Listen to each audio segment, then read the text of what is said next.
샬롬 할렐루야. 2차 영혼용 10번째입니다. 영화나 만화를 보면은 두 사람의 영혼이 바뀌어 버리는 경우가 있는 만화나 영화가 있습니다. 만일 영희와 철수의 몸에 서로의 영혼이 바뀌어 들어간다면 사람들은 영희의 몸을 보고 너는 영희야 하겠지만 그는 나는 영희가 아니고 철수야 라고 주장할 것입니다. 또 사람이 죽은 후 자신과 똑같이 생긴 영혼이 빠져나와 누워있는 자신의 육을 보고 놀라는 장면도 볼 수가 있지요. 세상 사람들도 영혼 육에 대해서 어느 정도 인정하기 때문에 이런 장면들을 상상해서 만들어내는 것입니다. 즉 우리 눈에 보이는 육만이 아니라 육 안에 영혼이 있고 육이 없어진다 해도 영혼은 따로 존재할 수 있다는 것을 막연하게나마 인정하는 것이지요. 과연 육은 무엇이고 영과 혼은 무엇이며 자신의 영과 혼과 육은 어떻게 만들어져 왔는지를 정확하게 알지는 못합니다. 그러나 영과 혼의 차이를 정확히 구별하는 사람은 거의 없고 영혼을 비슷한 의미로 생각하지요. 영과 혼은 전혀 다른 용어이며 영혼이라는 표현 역시 전혀 다른 의미를 가지고 있습니다. 그럼에도 불구하고 이런 내용을 정확히 설명해 주는 사람이 없기 때문에 많은 사람들이 자기 자신에 대해서도 정확히 알지 못한 채 살아갑니다. 사람들은 스스로를 짐승과 구별하여 만물의 영장이라고 합니다. 사람이 짐승들보다 가치 있고 존귀한 것은 바로 사람에게만 영이 있기 때문이지요. 사람에게 있어서 영은 영, 혼, 육 중에 가장 핵심적이고 중요한 부분입니다. 영이란 죽거나 썩지 않고 변함이 없는 것, 영원한 것, 생명이요 진리 자체를 말합니다. 우리 하나님은 영이십니다. 하나님께서는 먼저 흙으로 아담의 형상을 만드신 후에 그 코에 생기를 불어넣어 살아 움직이게 하셨지요. 여기서 생기는 하나님의 모든 능력이 응집된 결정체로서 아담이 살아 움직일 수 있는 생명의 원동력이 되었습니다. 이처럼 아담에게 생기를 불어넣으심으로 영이신 하나님의 속성 중 일부를 나눠주셨기에 아담 또한 영이 되었지요.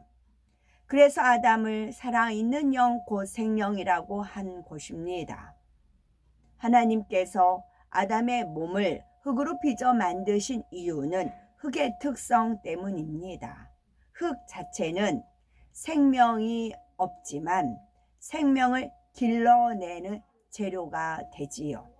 흙에 씨를 심으면 그 씨 안에 있는 생명이 발현되어 싹이 트고 열매를 맺습니다. 그런 의미에서 하나님께서는 흙으로 사람을 만드시고 거기에 씨를 심듯 생기를 불어넣으시니 생명이 된 것입니다. 곧 생명의 씨를 심어서 결실을 얻기 위한 밭이 필요했는데 그 밭의 재료가 바로 흙인 것이지요. 하나님께서 사람을 만드실 때 사용하신 흙은 마른 흙이 아니라 물과 흙이 섞인 진흙입니다. 영적으로 하나님의 말씀인 물과 재료인 흙이 배합되어서 생기를 불어넣어지니 아담의 몸이 살과 뼈로 변하고 그 속에 피가 돌게 되었던 것입니다. 하나님께서 아담의 몸 안에 생기를 불어넣으시자 아담의 영은 자기 몸의 형상을 기억하여 영체를 이루게 되었지요. 육이 아담의 형체를 갖고 있는 것처럼 영 또한 그의 모습과 같은 형체를 이룬 것입니다. 영체라는 것은 쉽게 말해서 영의 형상이요, 영을 담는 그릇이라 생각하면 됩니다. 육도 다른 육과 구별되는 육체가 있습니다. 사자의 형상을 가진 육체가 있는가 하면 독수리 형상을 가진 육체가 있어서 우리가 사자와 독수리를 구별할 수가 있는 거지요. 영도 마찬가지여서 천사들과 천군들도 각각 다른 영체를 가지고 있으므로 서로 구별이 됩니다. 육의 눈으로는 영체를 볼 수 없지만 영안이 열려서 볼 때 그 영체의 차이로 인해서 영과 영을 서로 구별할 수가 있습니다. 제가 36세 때부터 천사의 영체를 보거든요. 지금까지 천사의 영체를 봅니다.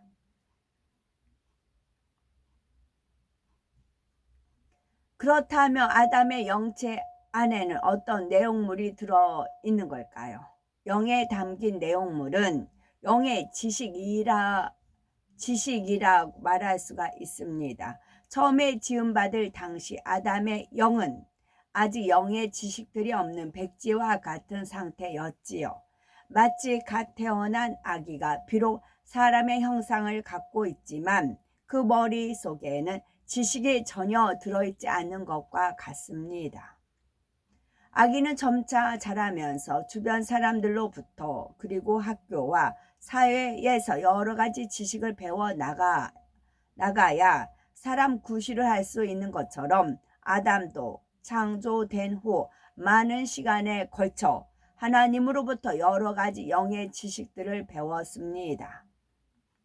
하나님의 마음, 진리, 영, 선에 대해서 배우고 하나님이 지으신 만물에 대한 지식들을 영으로 받아서 혼에 기억해 두었지요.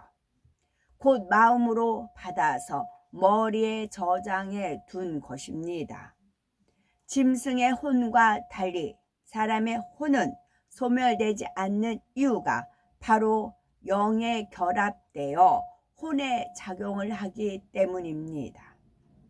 그래서 몸이 죽고 뇌의 기억 장치가 없어져도 그 안의 지식은 영체 안에 그대로 남고 생각이나 느낌도 있는 것입니다. 이렇게 결합된 상태의 영과 혼을 묶어 영혼이라고 말합니다. 이때의 아담의 마음은 영이 주도적인 역할을 하므로 영이 무엇을 하고자 하면 혼과 육은 즉시 영이 원하는 대로 순종해 나갔지요. 그런데 오늘날의 사람들은 그렇지 못합니다. 새벽에 일찍 일어나고 싶다고 마음에 품었는데도 막상 새벽이 되면 육이 피곤해서 원하는 시간에 깨어나지 못하든지 깨기는 했는데 이불 속이 따뜻해서 나가기 싫다거나 좀 더 자고 싶다라는 혼의 작용이 일어나니 육이 혼에 순종해서 일어나지 못하는 것입니다. 또 어떤 말을 들었을 때 이 말은 절대로 다른 사람에게 전하지 말아야겠다라고 마음에 정해 놓았는데 자기도 모르게 다른 사람에게 전해버리기도 하지요. 이는 마음이 원하는 대로 육과 혼이 순종해 주지 않기 때문입니다. 아담이 생명일 때에는 영이 원하면 혼과 육이 그대로 순종해서 전혀 힘들 것 없이 그대로 행하게 되었지요. 그런데 아담이 선악과를 먹음으로 하나님 앞에 불순종의 죄를 범한 다음에는 상황이 바뀌었습니다.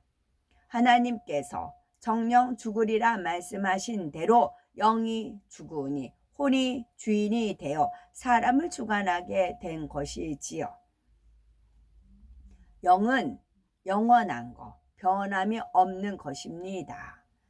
따라서 아담의 영이 죽었다는 말은 영이 소멸되었다는 의미가 아니지요.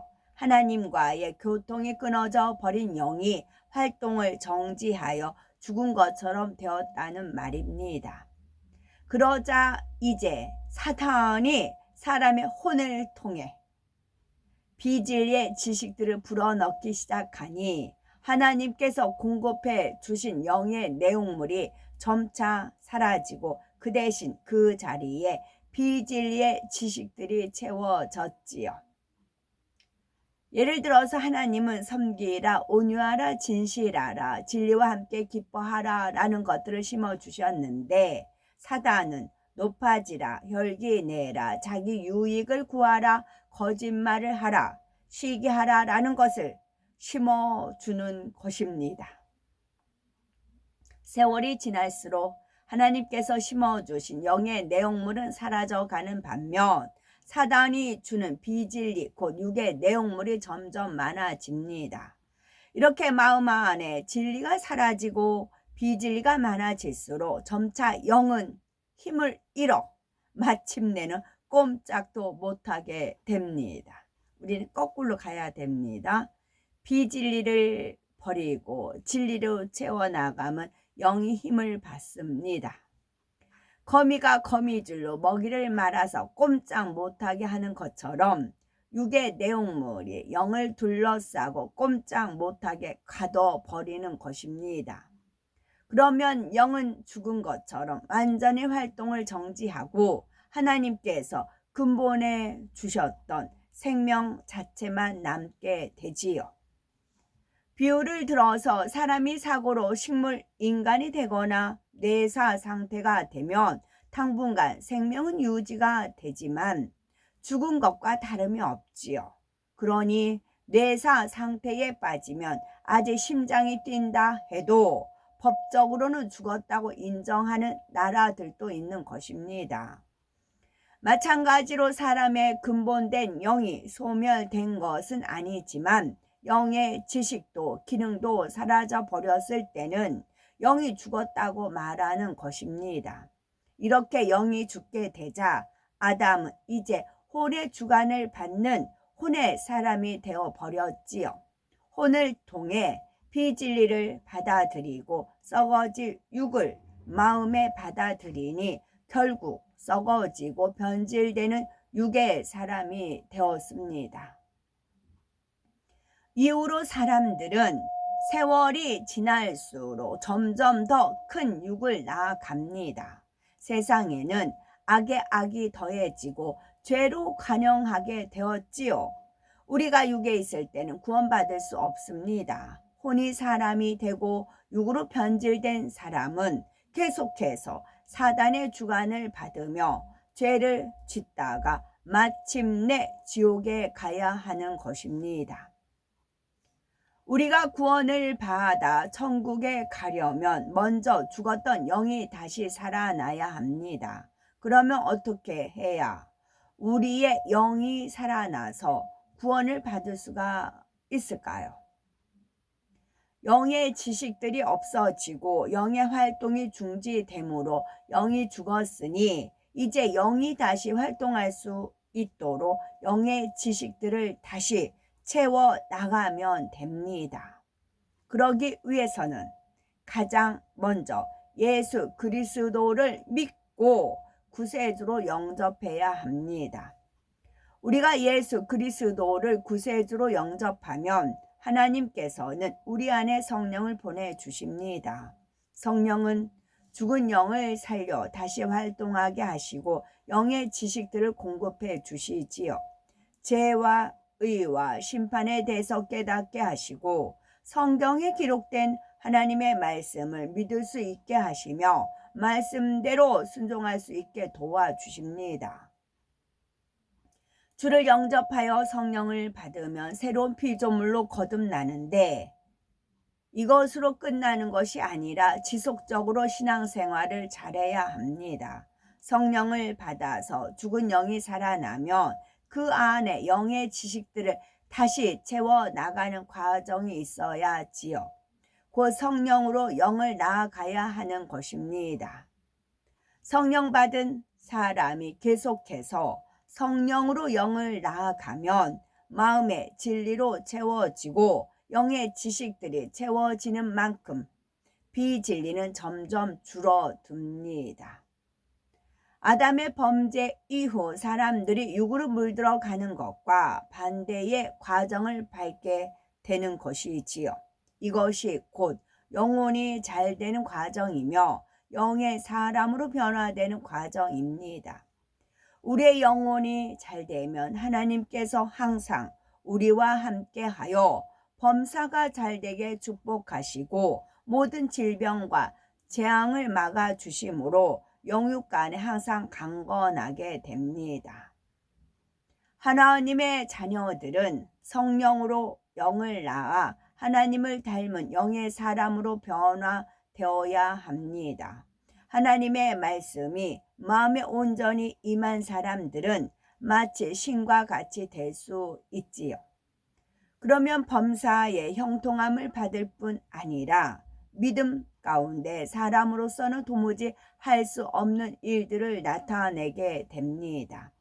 하나님의 말씀 곧 영의 지식들을 채워 온전한 영의 사람이 되기만 하면 영혼이 잘된 같이 범사에 잘되고 강건할 뿐 아니라 믿음으로 모든 것을 이루어 하나님께 영광 돌릴 수 있지요. 우리 모두가 영의 사람이 되어 하나님의 자녀로서 합당한 자격을 갖추심으로 하나님의 자녀된 축복을 마음껏 누리는 복되고 아름답고 거룩한 우리 모두가 되어야지요. 아멘.